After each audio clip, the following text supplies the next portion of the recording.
Assalamualaikum warahmatullahi wabarakatuh.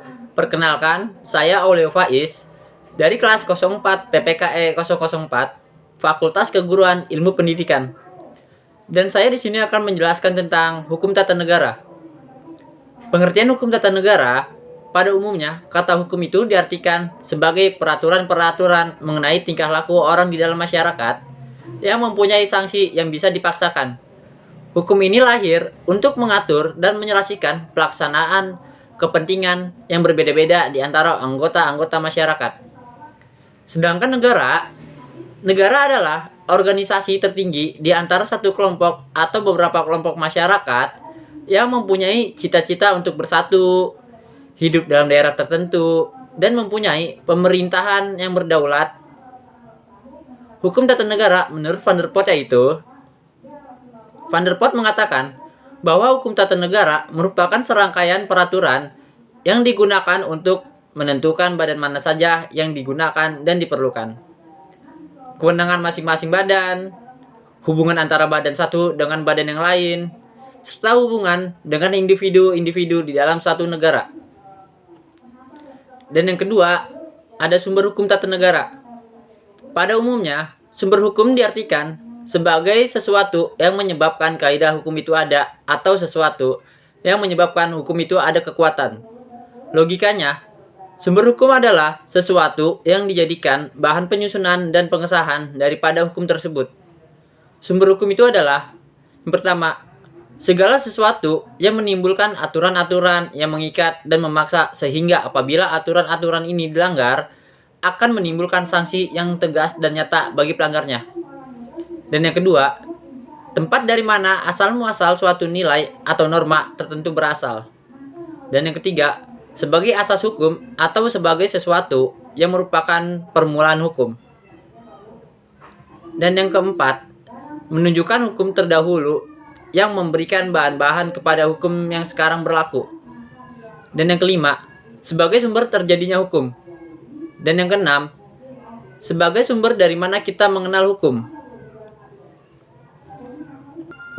Dan penjelasan yang ketiga, ada asas-asas dalam hukum tata negara Indonesia.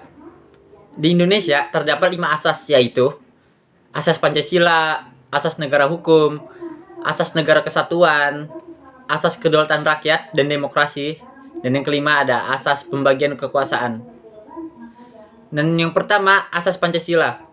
Pancasila sebagai falsafah negara mengandung pengertian bahwa setiap perbuatan baik untuk pemerintah maupun warga negara harus sesuai dengan Pancasila. Pancasila di Indonesia dijadikan sebagai sumber dari segala sumber hukum. Dan yang kedua, asas negara hukum.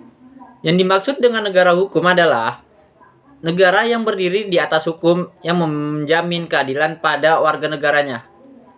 Dan yang ketiga, asas negara kesatuan. Negara kesatuan adalah negara di mana kekuasaan tertinggi atas semua urusan negara ada di tangan pemerintahan pusat. Dan asas yang keempat, asas kedaulatan rakyat dan demokrasi. Kedaulatan rakyat artinya kekuasaan atau kewenangan yang tertinggi dalam suatu wilayah. Kedaulatan rakyat artinya kekuasaan itu ada di tangan rakyat sehingga dalam pemerintah melaksanakan tugasnya harus sesuai dengan keinginan rakyat. Dan asas yang kelima, asas pembagian kekuasaan. Pengertian pembagian kekuasaan berbeda dengan pengertian pemisahan kekuasaan. Pemisahan kekuasaan artinya bahwa kekuasaan negara itu terpisah-pisah dalam beberapa bagian, baik mengenai orangnya ataupun fungsinya. Dan pengertian yang terakhir ada tentang kelembagaan negara. Lembaga negara merupakan institusi-institusi yang dibentuk berdasarkan hukum untuk menjalankan fungsi-fungsi negara, baik fungsi klasik maupun fungsi secara aktual. Lembaga negara merupakan satu kesatuan yang tidak terpisah dengan keberadaan negara.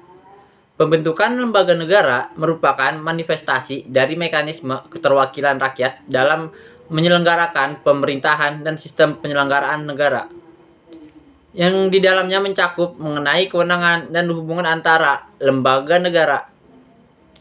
Tujuan diadakan lembaga negara atau alat-alat kelengkapan negara adalah selain untuk menjalankan fungsi negara, juga untuk menjalankan fungsi-fungsi pemerintahan secara aktual.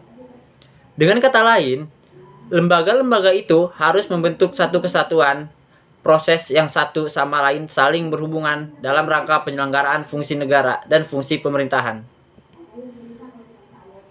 Semoga dari penjelasan yang tadi saya paparkan dapat dimengerti dengan jelas dan kurang lebihnya mohon maaf. Wassalamualaikum warahmatullahi wabarakatuh.